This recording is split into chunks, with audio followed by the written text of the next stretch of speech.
Hello everyone, welcome to my channel twin flame inner union 48।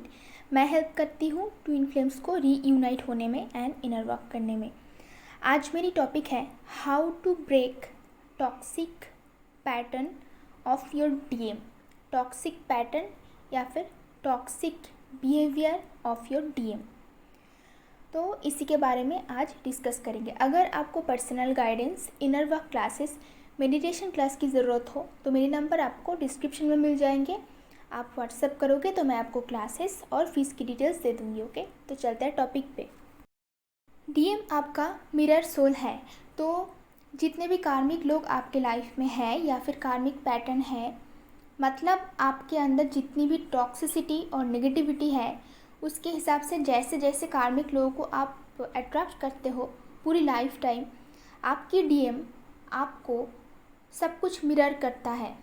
इसीलिए आपके life में जितने कार्मिक पैटर्न सालों से चलता आ रहा है, कोई नेगेटिविटी, आपकी negative thoughts, negative opinion, behaviour या फिर एक्सेप्टेंस, कुछ भी आपकी चॉइसेस, जो कुछ भी आपके अंदर नेगेटिव है, वो सब कुछ आपका डीएम आपको मिरर करता है। उसी के हिसाब से आपके लाइफ में जितने कार्मिक लोग हैं, ये सब का रोल वो कहीं ना कहीं प्ले करता है। तो आपके लाइफ में जितने सारे कार्मिक रिलेशनशिप्स है, like family members, romantic relationships, friends, office colleagues या फिर बाहर घर पे रिलेटिव्स, जहाँ पे भी कार्मिक लोग आपके हैं, आपका डीएम कभी ना कभी आपके लाइफ टाइम में यूनियन से पहले वो कार्मिक पैटर्न एक बार रिपीट करता है।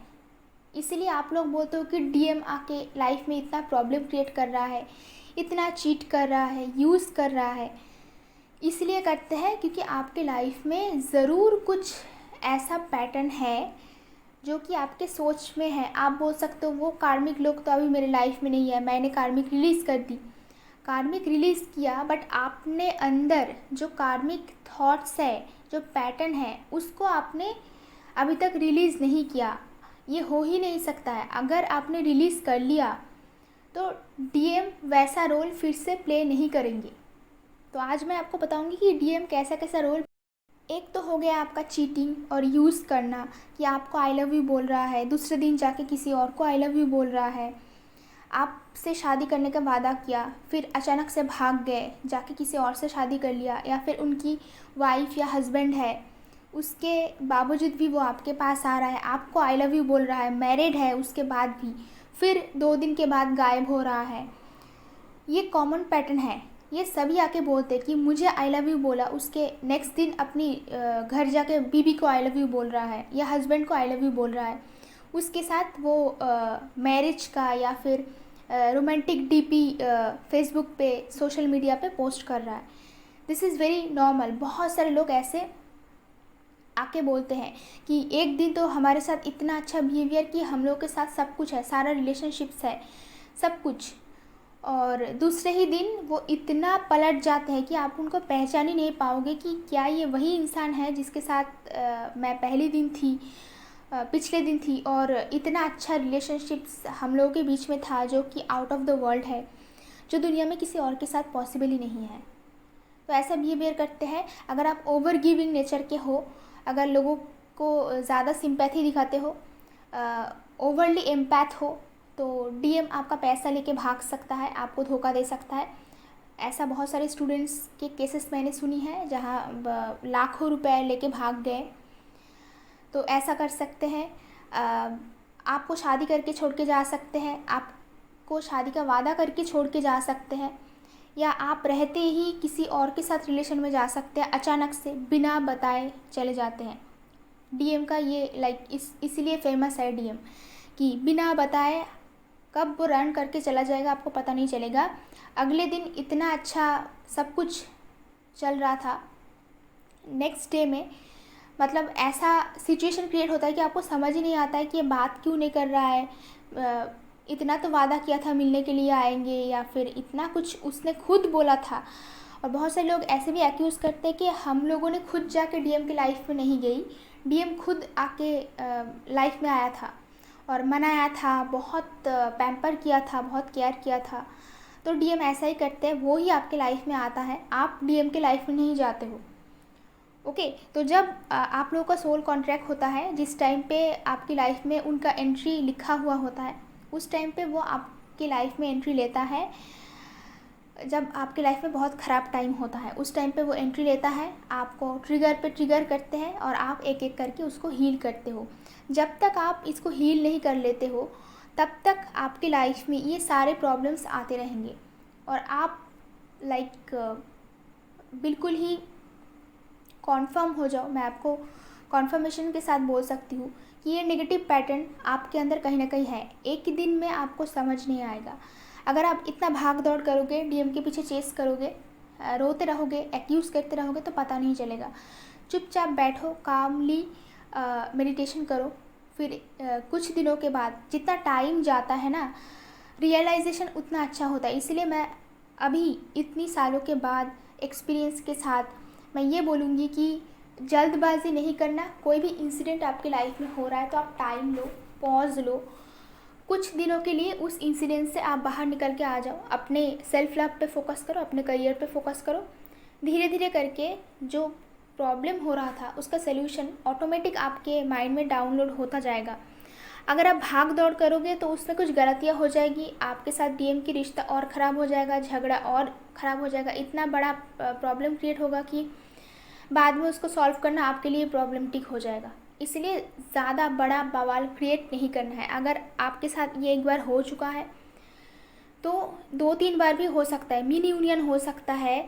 तो जितनी बार यूनियन होगा मिनी यूनियन में बहुत बार ऐसे बड़े बड़े केसेस होंगे और बहुत बड़ा बवाल हो सकता है। तो आपको करना क्या है, एक बार हो चुका है तो हो चुका, तब आपको पता नहीं था सेपरेशन के टाइम पे, बट उसके बाद अगर छोटा मोटा ट्रिगर चलता रहता है मिनी यूनियन के टाइम पे, तो आपको संभल जाना चाहिए कि इस बार बड़ा प्रॉब्लम क्रिएट नहीं करना है। आपको बैठ के सोचना चाहिए कि मेरे लाइफ में कहाँ क्या प्रॉब्लम हो रहा है, उसको मैं पहले सॉल्व करूँ।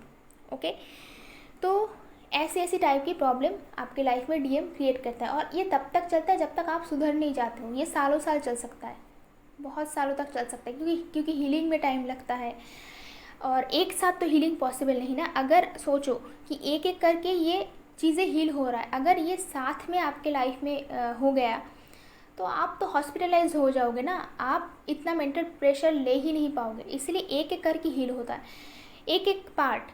कभी करियर होता है, कभी फैमिली रिलेशनशिप्स होता है, कभी रिलेटिव्स होता है। मेरा तो ऐसे ही हुआ है, पहले करियर हुआ, उसके बाद रिलेटिव्स, उसके बाद फैमिली मेम्बर्स, उसके बाद रोमांटिक रिलेशनशिप्स लास्ट में, क्योंकि करियर फास्ट होता है। ओके, तो ऐसे ही करके एक एक करके ट्रिगर मिलेगा, उसके बाद कुछ दिनों का सेपरेशन होगा, फिर ट्रिगर मिलेगा, आप हील करोगे, फिर कुछ दिनों का सेपरेशन मिलेगा। और सेपरेशन इसलिए होता है ताकि आपको हीलिंग के लिए टाइम मिले, दोनों को हीलिंग के लिए टाइम मिले, क्योंकि दोनों टॉक्सिक पर्सन, नेगेटिव पर्सन साथ में आए तो स्ट्रेस लेवल इतना हाई होता है, तबीयत ख़राब होता है, आप खाना नहीं खा पाओगे, सो नहीं पाओगे, रातों रात बैठ के ऐसे सोचोगे, तो हेल्थ के ऊपर बहुत लंबा असर पड़ता है। और ये आपकी मेंटल हेल्थ के लिए अच्छा नहीं है कि बार बार आपके ऊपर इतना प्रेशर हो रहा है। ये जो आपके लाइफ में हो रहा है ये सब ऑलरेडी आपकी लाइफ में एग्जिस्ट करता है। ऐसी नेगेटिविटी, स्ट्रेस, ट्रॉमा, ये सब ऑलरेडी एग्जिस्ट करता है। डीएम ट्राई कर रहा है ये सारी चीज़ों को हील करवाने के लिए, ट्राई नहीं, वो हील करा के ही छोड़ेंगे। आप ये लिख ले सकते हो कि ये वो हील करके ही रहेंगे। ये डिवाइन और आपका डीएम का काम है। जब तक हील नहीं करोगे तब तक आप सोल पर्पस करने के लिए रेडी नहीं रहोगे। ओके, तो आप दूसरों के लिए काम नहीं कर पाओगे अगर आप खुद हील नहीं हो जाओगे। तो इसीलिए जितना भी आपके अंदर पेन है, ट्रॉमा है, वो सब कुछ निकल के बाहर फेंकेगा। तो ये प्रोसेस लंबा तो है, क्योंकि डिपेंड करता है आपके लाइफ में कितना ट्रॉमा है, कितना पेन है, उसके ऊपर डिपेंड करता है, और आप कितनी जल्दी हील करते हो और आप कितना अच्छा स्टूडेंट हो, मतलब लर्निंग के लिए आप रेडी हो कि नहीं। कुछ लोग तो लर्निंग के लिए रेडी ही नहीं होते, नहीं मुझे नहीं करना, मुझे शादी कर लेना है, मुझे इधर जाना है, उधर जाना है, तो ऐसे करके टाइम बर्बाद करते हैं। बेस्ट है कि जब भी सिचुएशन ऐसी आए, चुपचाप अपने आप में डूब जाओ, ढूंढने की कोशिश करो कहाँ क्या प्रॉब्लम हो रहा है, उसको हील करो, फिर से यूनियन हो जाएगा। अगर कुछ प्रॉब्लम है फिर से आपका सेपरेशन होगा, अगर प्रॉब्लम है फिर से सेपरेशन होगा, और कुछ प्रॉब्लम नहीं है तो परमानेंट यूनियन हो जाएगा। This is the process. इस प्रोसेस के थ्रू सबको जाना पड़ता है। This is twin flame journey का truth of twin flame journey. Okay, ऐसी ही प्रोसेस है, आपको इस प्रोसेस के थ्रू ही जाना पड़ेगा। अदरवाइज़ आप बीच में फंसे रहोगे, आप जर्नी छोड़ के जा सकते हो, कुछ भी कर सकते हो, but problem automatically ultimately solve नहीं होगा। ये ऐसे ही पड़े रहेंगे और आपको परेशान करते रहेंगे जब तक आप इसको हील नहीं कर लेते। बताती हूँ इसको हील कैसे करें। सबसे पहले तो सेल्फ लव, कि इतना ज़्यादा इमोशनल टर्मोइल हो रहा है, रोलर कोस्टर राइड हो रहा है, तो इसके लिए एक्सरसाइज, डाइट, प्रॉपर स्लीप बहुत ज़रूरी है। अदरवाइज़ खुद को हील नहीं कर पाओगे, बहुत ज़्यादा ट्रॉमा हो जाएगा। तो मेडिसिन्स अगर ज़रूरत है तो ले सकते हो। हीलिंग के लिए बहुत कुछ कर सकते हो, लाइक मेडिटेशन, योगा, कहीं पे टूर पे जा सकते हो, या फिर बहुत सारे हीलिंग सेंटर्स होते हैं, वहाँ पे भी आप ट्रैवल कर सकते हो कुछ दिनों के लिए, अगर सिचुएशन हद से बाहर जा रहा है तो। ऐसा होता है ट्विन फ्लेम जर्नी में। तो क्या होता है कि हम लोग इतना कुछ हील करते हैं, बाहर के लोगों को कट ऑफ करते हैं, भगा देते हैं, बट कभी नहीं सोचते कि फैमिली में ही प्रॉब्लम क्रिएट होकर बैठा हुआ है। जैसे कि खुद की फैमिली मेम्बर्स, रिलेटिव्स, ऑफिस में फ्रेंड्स। तो आपका जो फ्रेंड्स है, ऑफिस के लोग हैं, ऑफिस कॉलीग्स है, वहाँ पे भी बहुत सारे कार्मिक रह सकते हैं, बट जब तक आप ऑफिस जाते हो तब तक उसको लेकर आप घर नहीं आते हो।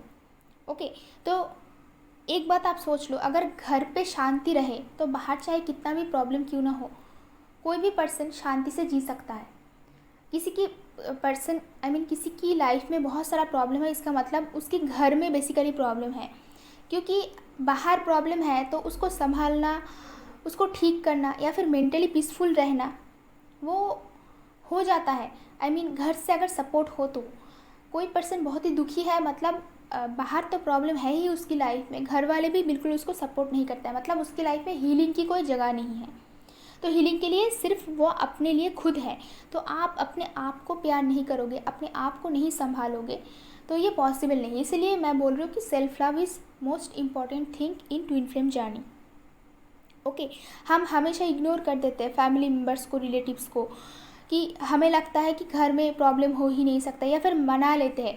तो मैं एक बात बहुत बार बोल चुकी हूँ, फिर से एक बार रिपीट कर देती हूँ, कि जब तक आप बाउंड्री नहीं लगाते हो तब तक आपकी लाइफ में प्रॉब्लम कभी सॉल्व नहीं होगा। रिलीज़ करने का मतलब होता है बाउंड्री लगवाना, कि आप चाहे मेरे लाइफ में कोई भी हो, आप पेरेंट्स हो, आपका चिल्ड्रन हो, आपका भाई बहन हो, आपका रोमांटिक रिलेशनशिप हो, कार्मिक हो, मतलब आपका हस्बैंड अगर आप मैरिड हो तो, कोई भी हो घर पे, रिलेटिव्स, ऑफिस कॉलीग्स, ऑफिस का बॉस, कोई भी, चाहे उसके साथ आपका कैसा भी रिलेशन हो, कितना भी क्लोज हो, बट एक सर्टेन टाइम पे आके आपको बाउंड्री लगानी है। अगर बहुत टाइम तक आप सफ़र कर रहे हो तो कब तक ये हील होगा, चेंज होगा? जब तक आप बाउंड्री नहीं लगवाते तब तक ये कभी चेंज नहीं होगा।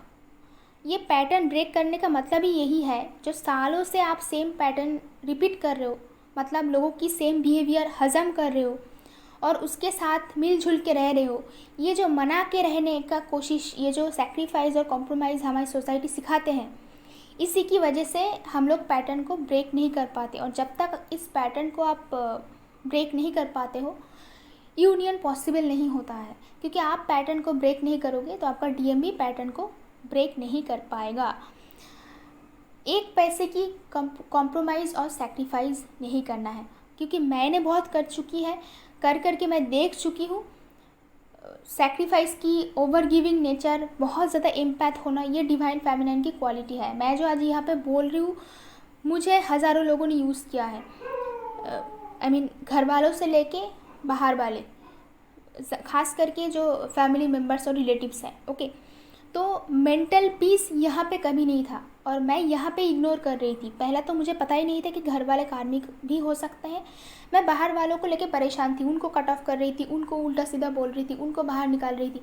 बट प्रॉब्लम घर से स्टार्ट हो रहा है, तो कैसे आप इसको ठीक करोगे, क्या करोगे, वो आपके ऊपर डिपेंड करता है। आप ठीक करना चाहते हो कि नहीं, वो आपके ऊपर डिपेंड करता है। बट मैं एक बात बोल देती हूँ कि आप ज़्यादा टाइम तक इसको झेल नहीं पाओगे। आपको एक ना एक दिन यहाँ से निकालना ही पड़ेगा। मैंने भी एक बार में निकाल नहीं पाई, मुझे सालों साल टाइम लग गया, मतलब बहुत साल, लाइक 29 to 30 एज तक तो मैंने झेला है कार्मिक लोगों को। तो आपको कितना टाइम लगेगा आप पे डिपेंड करता है। बट एक बार तो मैं बोल सकती हूँ, बहुत से लोग कमेंट करते हैं कि कैसे घर वाले को छोड़ूंगी, कैसे फैमिली मेम्बर्स हस्बैंड को छोड़ूंगी। मैं उनके लिए एक बात बोलूँगी क्लियरली कि जिस दिन आपका तबीयत इतना ख़राब हो जाएगा ना कि डॉक्टर बोल देंगे कि ऐसे करके आप ज़िंदा नहीं रह सकते, इतना ज़्यादा मेंटल स्ट्रेस कि आप पागल जैसे बिहेवियर कर रहे हो, आप सुसाइड अटेम्प्ट कर रहे हो, आपको खाना हज़म नहीं हो रहा है, आपका लीवर पे प्रॉब्लम हो गया है, आपका माइग्रेन हो गया है, आपकी कुछ बहुत बड़ा बीमारी हो गया है, या फिर आप कुछ पैरालाइज जैसे हो गए हो कि आप खाना नहीं खा सकते, रात को सो नहीं सकते। कब तक नहीं सोगे, कितने साल तक नहीं सोगे, 5 साल, 6 साल, 7 साल। मैंने कुछ 5 साल तक रात को कभी ठीक से सोई नहीं थी। तो कितने साल तक आप जागते रहोगे, तो आप जागते रहो। बिना खाना खा के कब तक रह सकते हो, रह लो। डॉक्टर को दिखा दिखा के तबीयत ख़राब हो के आप बिस्तर पे पड़े रहोगे, कब तक रह सकते हो। एक टाइम आएगा, आप कार्मिक के लिए सेक्रीफाइस करते करते एक टाइम ऐसा आएगा कि पूरी बॉडी में पेन, हर जगह पे पेन, खाना नहीं खा पा रहे हो। कोई आपका ऐसा एज आपका 10 साल 20 साल बढ़ जाएगा कुछ 2-3 दिन में। तो जब तक आप इसको झेल सकते हो तब तक आप झेल लो, आपकी मर्ज़ी है। जिस टाइम आपका career, finance, mental peace, love life, ये सब कुछ डूब जाएगा, मतलब आप ऐसी जगह पे आके खड़े हो जाओगे, बस आपकी मरने की बस देरी है। बट डिवाइन तो आपको नहीं मारेगा ना, क्योंकि आप ट्विन फ्लेम जर्नी में हो, डिवाइन आपको मरने नहीं देंगे, ऐसा नहीं होता है। तो जब तक आप झेल सकते हो, मतलब ना तो आपका मौत हो रहा है ना आप ज़िंदा रह पा रहे हो, इस दोनों के बीच में आप जब लटक जाओगे तो खुद ही आप इसको रिलीज़ कर दोगे। मेरी हालत ऐसी हो गई थी, मुझे रिलीज़ करना ही पड़ा खुद के लिए, ज़िंदा रहने के लिए, क्योंकि डिवाइन हमें नहीं मारते। हम सुसाइड करना चाहते हैं तो भी नहीं करने देते, मरना चाहते हैं तो भी मरने नहीं देते। कुछ दिन थोड़ा सा ऑक्सीजन देंगे, डिवाइन प्रोवाइड करता है ऐसा, उस दिन खुश रहेंगे, ज़िंदा रहेंगे। 2 दिन के बाद फिर से प्रॉब्लम स्टार्ट, फिर से खुश रहेंगे, 2 दिन के बाद फिर से प्रॉब्लम स्टार्ट। ऐसा कितनी सालों तक आप झेल सकते हो, आप झेल लो। उसके बाद ऑटोमेटिक आप रिलीज़ करोगे। और कैसे रिलीज़ करोगे, हर एक पर्सन के लिए बाउंड्री लगवाना है, इंक्लूडेड योर डीएम, कि वो इस टॉक्सिक पैटर्न को रिपीट नहीं कर सकते। आप सेक्रीफाइस नहीं करोगे, जितना आप डिज़र्व करते हो उतना जब तक नहीं मिलता है तब तक कहीं पे भी एग्री नहीं करना है, कहीं पे भी किसी के साथ नहीं रहना है। जहाँ पे बस मेंटल पीस है, जो लोग आपकी अच्छाई चाहते हैं, जो लोग आपके सपोर्ट में हैं, बस उसी टाइप की फ्रेंड्स से, फैमिली मेम्बर से कनेक्शन रखना। और अगर डीएम ऐसे बिहेवियर करते हैं तो डीएम से भी कट ऑफ कर देना, फिर वो सुधर के आएंगे। जब तक नहीं सुधर के आते हैं तब तक के लिए बाउंड्रीज। ओके, तो बाउंड्री लगाना होता है टॉक्सिक पैटर्न को ब्रेक करने के लिए। आई होप कि ये वीडियो आपके लिए यूज़फुल रहेंगे। अगर मेरी वीडियोज़ आपको अच्छा लगता है तो कमेंट बॉक्स में ज़रूर बताना। आज के लिए इतना ही, मिलते हैं नेक्स्ट वीडियो पे।